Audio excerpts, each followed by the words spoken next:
Hello, welcome to another episode of the AI Workflow Lab. In this episode, I'm going to show you of 5 features that are available in M365 Copilot that you can use here and now. Now, with Microsoft, they're very good at deploying updates. Unless you've got admin access to your tenant, you're not really made aware. It's difficult to be aware of these updates happening, etc. So they do announce them, but because they only announce them in an admin interface, your average end user, your key end user may not be aware of these new updates. So I want to show you these 5 new features that should already be enabled in your tenant here and now. So the first one I want to show you is in Copilot Chat, M365 Copilot, and that's the option, the thinking mode selector. So over here on the top right, you can see this automatic.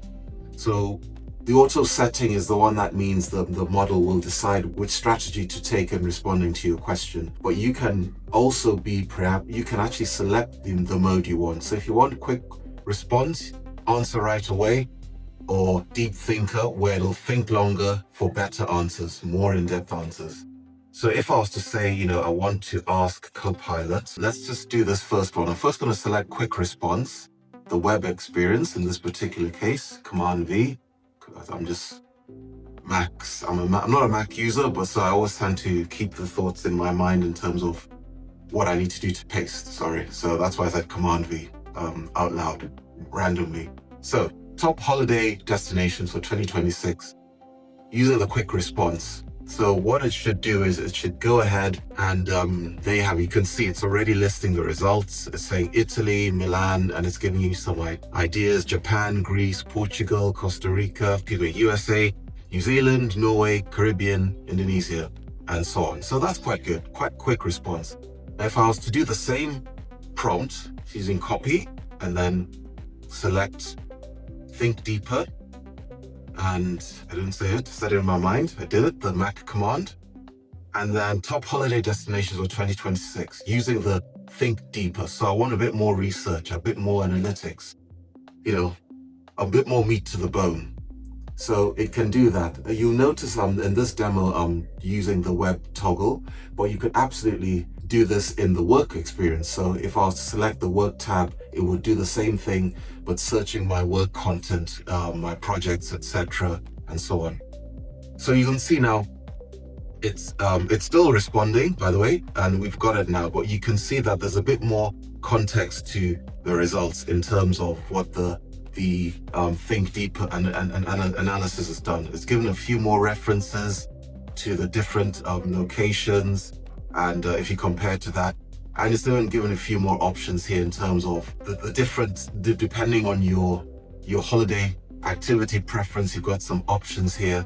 So a lot more references. So think of the think deeper as a more research type experience with the quick, whereas the quick response is more of a binary. I just need the top 10 options right here and now, without too much context. Maybe just one or two explanations and not a full research. So that's the first thing to show you.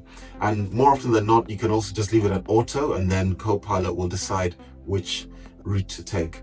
Equally, within the same toggle, you'll notice you also got GPT. So this is the OpenAI model. So you can equally select the quick response from GPT 3.5.3 or think deeper. So I could do that, and you can see now it would use that model, or the quick response, or auto. So it's good for you to know that you've got these options, these model options to select depending on your prompt. So that was the second piece I wanted to show you. The first piece was the thinking modes, and the second piece I wanted to show you was the sub menu where you can choose the GPT models.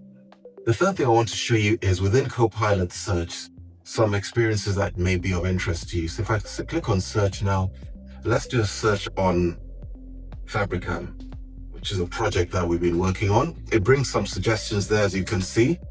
But if I hit the actual search button, you'll see that what you have here is I like the overview feature that you get with the results. So if it's a PowerPoint element that you're interested in the search results, you can click on overview or Word. I clicked on Word there.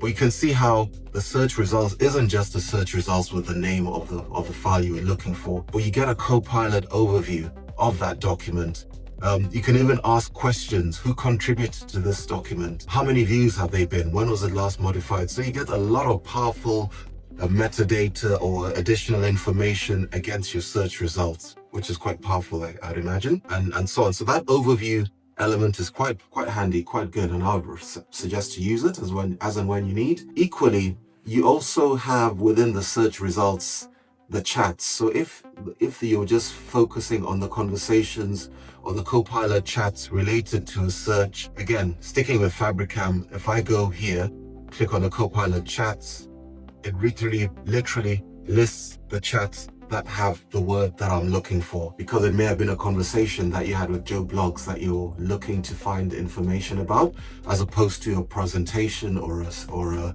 Word document. So the results feature in Copilot Search is quite more. There are a lot more features there than just the list of the name of the document, or you can filter by chat. And again, as I said, within the actual, if I go back to all results, then you can see I can go back to that overview feature, which is really quite cool. So hopefully you like that, and hopefully you also like the chat filter for those conversation searches that you're looking for from a Copilot perspective. That was the third and fourth feature I wanted to show you. The overview that you get when you're searching, when you're on your search results from Copilot, and then also equally the fact that you can filter by chats, and you can also, to be fair, filter by email, calendar, depending on your role. So literally the search feature within Copilot chat is quite good, and these features you may not have been aware of them. Now, finally, I want to show you within Copilot, there's also a voice feature. So if I wanted to have a conversational experience with Copilot rather than a typing one, I could just simply select start new voice chat, and let's go with that. And let's say, so can you please tell me what the latest news is around in the UK? Right now, big headlines in the UK cover politics, transport, education, and health updates. There's a lot going on. Quite good. Sorry, I interrupted it. We're good. Thank you for that. Nope. Oh, sorry, I cut her short. Well, look, that's the conversational experience.